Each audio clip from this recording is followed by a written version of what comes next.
texting calls. As promised, I'm giving you 7 videos in 7 days, and we're going to be going through comments under my videos, of course, with the intent for me to educate, right? And spark some sort of transformation, darling, right? To get you in a different frame of mind so that you can release. Pluto's about purging what isn't any longer necessary.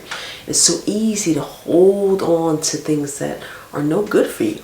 They're no good. I know, I've done it half my life. The purging is so good, though. There's nothing like it. There's nothing like breaking yourself down into little pieces and rebuilding into the person that you really want to be. The person you really want to be. So let's see what's going on in these comment streets. Let's see. Oh, I love this one.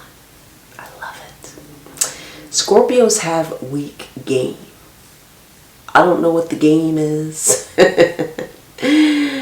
Once the Libra knows what you're about to say or do something for attention, right? We start pulling out the swords. A Libra is intelligent and can play the Scorpio's game. Libras reciprocate energies by nature, so it's best Scorpios just act right and stop intruding. A Libra will put you in your place and embarrass you. So let's talk about Libras for a second. And in astrology, what you want to do, and this is why I have my crash course called Dating Scorpios, because it takes you back to the root. Every time you do a chart, for those of you who are studying, I don't need to tell you this, but for people who are just beginning, you always want to go back to the rulers and the house and the aspects that'll tell you everything what's going on. So when you talk about Scorpios, when you talk about Libras, who's the ruler? You know, this is going to tell you the energy from which they come. I'm Pluto dominant. My chart is Pluto dominant, Mars dominant, Uranian dominant. Just think about that for a second. When you put in the combination of Pluto, Mars, and Uranus, you got a fucking problem. You got a problem. You got a problem. Those are 3 planets you don't necessarily want to see together. Why? You got violence, you got murder, and you got unexpected. That is an issue. And as someone who's studying more forensic astrology, along with relationships, because you're killer, there's a relationship there, okay? Everything is a relationship, or a relationship sign, the 8th house.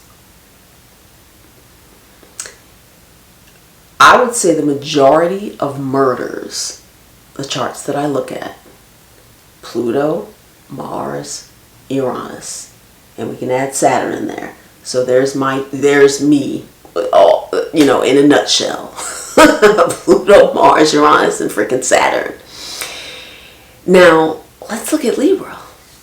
We got Venus, darling. What is Venus? Venus pulls out swords. Venus and Mars have the opposing energy, right? This is why if someone has a Venus in Aries, it's like, ooh, or a Mars in Libra, it's weak. It's weak. It's operating off of the opposite energy. Mars is the planet of war. It is literally the most aggressive planet, period. Okay? What are the non-aggressive planets? Venus and Neptune. Those are planets of love, right? And so Neptune is the higher octave of Venus. The love with no boundaries, the love with no limits, the blind, the delusion type of love. And then you got Mars. Pluto is the higher octave of Mars. It's like, yeah, I'll destroy you, and we're gonna break you all the way down, and then we're gonna have a rebirth session, honey. And so when you talk about Libras pulling out swords, honey, Libra doesn't want to fight. They don't. You know, they're even, you know, Libra's even the sign of law and reason and balance and being fair. They still don't want to fight. They don't want to fight. They don't pull out swords. Like, who are you trying to fool? And what game are you talking about? I don't know when people say Scorpios have a game. I don't know what they're talking about when they say we're playing this, we're playing that. Scorpio's a very serious sign, so I don't know what the playing stuff is about. And Libras, you know, not the most compatible combination. Some people like it, some people don't.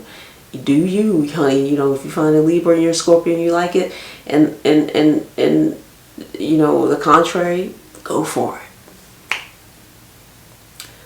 Libras, by nature, are peacekeepers. They want harmony, they want balance, they want love, they want calmness. They'll do anything to get it, anything. Talk to someone with a Libra moon. They hate arguing to the point of disgust. I know, I grew up with 2 Libras. I have a double Libra sister, sun and mooner, and my other brother is Libra Sag moon, and the double is she's as Libra as you can get, honey. She's sun, she's moon, she's Mercury, she's Mars, Libra, and she'll come out swinging. Oh, she'll come out swinging, but she'll be crying while she's swinging. She'll be crying afterwards. I know, I get the phone calls, like devastated, like I can't take, like it's so difficult to come out with them swords, you know, and it's all like, oh my gosh, what can I do? This person isn't talking to me. It's the peacemaker. Now, if I come out with swords, there's no peace, because I'm ruled by the planets of destruction, honey, and I don't go back crying. I don't feel no kind of ways. I don't want to make peace. I don't want to make harmony. That is not my nature. That is not a Scorpio by nature, period. Will you find Scorpios like that? Yes, I call them fluffy. I call them fluffy. I don't care who gets mad in the comments. You know me better by now. You should know me better. That's called Libra-infused Scorpios who, oh, I have a Libra moon, like I need to make peace. It's so painful for a Libra to come out swinging because they don't do violence. They don't do war. That's not what they do. So I don't know who you're fooling in these comments, right? And so Libra coming out with the swords, who are they going to hurt? Who are they going to hurt? Libra's intelligent and can play the Scorpio game. I don't know what that is, honey. I don't know. I don't know what game you got, or I don't know. I really don't know. But I will say this. A true Libra, somebody who's operating off of their real energy, will make peace before fighting. They will try and make that peace, honey. And if they come out swinging, they're home crying for years about it, you know. And they'll be friends again. They can make amends. They can do that. They can do that. Me, on the other hand, is a whole other issue. So guys, when you're thinking about astrology and you want to make silly little comments like this, you know, without thinking, without knowing what you're talking about, read it aloud. And maybe this is an astrology lesson. You know, look at the rulers, you know. Wait. You know, I mean, when I explain astrology to like 7-year-olds, like little kids, and I do it in a way that they can get it, even they would say, well, Venus is the planet of love and beauty and harmony, right? And I'd be like, yeah. They're like, so why would they come out fighting? And like, and I would like, well, they can, but they will feel really terrible about it because that's not who they are. And a kid would get it. They would get it. And they would be like, well, it makes sense that like the fighters would be more like Aries and Scorpio, because Mars is what, that's the energy from which they come, and I'm like, yeah, that's right. This is so silly. This is silly. And sometimes I have my videos and I try and explain it, like my last video where I talked about fluffy Scorpios, and I brought in the conversation about, I gave you an example about the Savannah cat being, F1 through F5. And that's my way. I'm not being facetious at all, because I'm not a sarcastic person. I don't hide behind sarcasm. And I don't have an intent to project any type of stupidity. Like, I'm not trying to insult your intelligence, right? I'm not trying, what am I here to do that for? I'm not. And so I use that example as something that I would use to explain it to a 5-year-old, like a kid. Like, here it is. Here's the purest one. And then as you keep diluting them, the behavior is different, because they're not that original African serval. And they'll be like, I get it. And you could use that with any example. You could use that with even race. You get a black parent, and then you mix them with a white parent, the child comes out, a mulatto, right? And then when that kid grows up, maybe it marries somebody white, so now you're going to got a quarter of a black, and the features start to change. They no longer look like me. They got keen nose and tiny little pink lips and very fair skin. Like, when I talk, I'm being very serious. I'm not a silly person. I'm not a playful person. I don't do many jokes. If I do a joke, you'll know it's a joke. And so when I explain things to you and I break them down, my brain says, talk to them like you would a child in the simplest form possible. And some people still came in the comments, and I was like, I'm done with you. You gotta go. Because now you're a problem. Okay, so here's an astrology moment. Libras don't come out with knives and swords. They come out with flowers and bows, and they do peace. Alright guys, like, subscribe, share, and all that good stuff. I'll see you at ScorpioSunScorpioMoon.com, where you can download my audiobooks, Dating Scorpio and Rise from the Ashes, Scorpio's Guide to Self-Esteem and Rebirth. If you want the paperback, you can order that too. Or if you're in New York City, you can go to Aum Shanti Bookshop, Namaste Bookshop, or Quest Bookshop on East 53rd Street, and purchase them there. Your choice. I also have 9 amazing crash courses, from dating Scorpios, how to raise Scorpio children, how to get a Scorpio back. I have a love spell.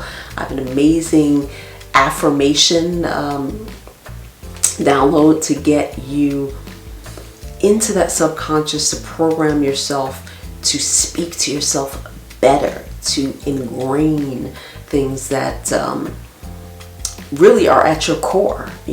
I am loved. I am important. These things that I do every day. It's religious, honey. It's automatic. I don't even need to listen to my MP3, right? I want it to be automatic with you, so you can feel so good about yourself that you don't care about so-called Scorpio games and Libras coming out with swords. Right? Swords. You know what I think of? I think of this like in a magic show where the sword turns into a bow at the end. That's the Libra. It's like, flowers. I'm gonna stab you with my lipstick. Also, you can shop my store. I have amazing jewelry pieces and apparel. I have masks. I have teas that are at the last bit. The Scorpio season, the official teas. We're never doing that again. So every Scorpio season will have the same teas. I think I have a few left, so make sure you get those. And I think they're on sale. And everything on sale is an additional 40% off by using the code REALScorpio. I have some amazing exclusive videos. If you haven't checked them out, make sure you do. And I'll also be uploading some new ones soon. I am working on my 3rd book, which is absolutely amazing. Incredible. Incredible. I will update you on the release probably this summer or right before Scorpio season. I'm on Instagram. I'm figuring out Facebook. I just figured out a lot of my posts were private. So now they are public and you guys can enjoy whatever's on there. And what else is going on? I have a mastery chart reading. If you want to get a chart reading done, I go through everything from the basics all the way through your challenges. I tell you what your superpowers are. I give you karmic matches. I tell you who your real love matches are. I tell you how to use your chart to your advantage so you can feel empowered. When someone asks you what type of Scorpio you are and you're like, oh, I'm a Scorpio with a Sag moon and a Sag Venus, and this is what it means, and I'm a 5th houser, and I'm this, that, and the third. You can break it all down. So I give you that. If you want to have a personal conversation with me, you can book a personal live stream session. All right, guys, that's all I have for you. I'll see you soon.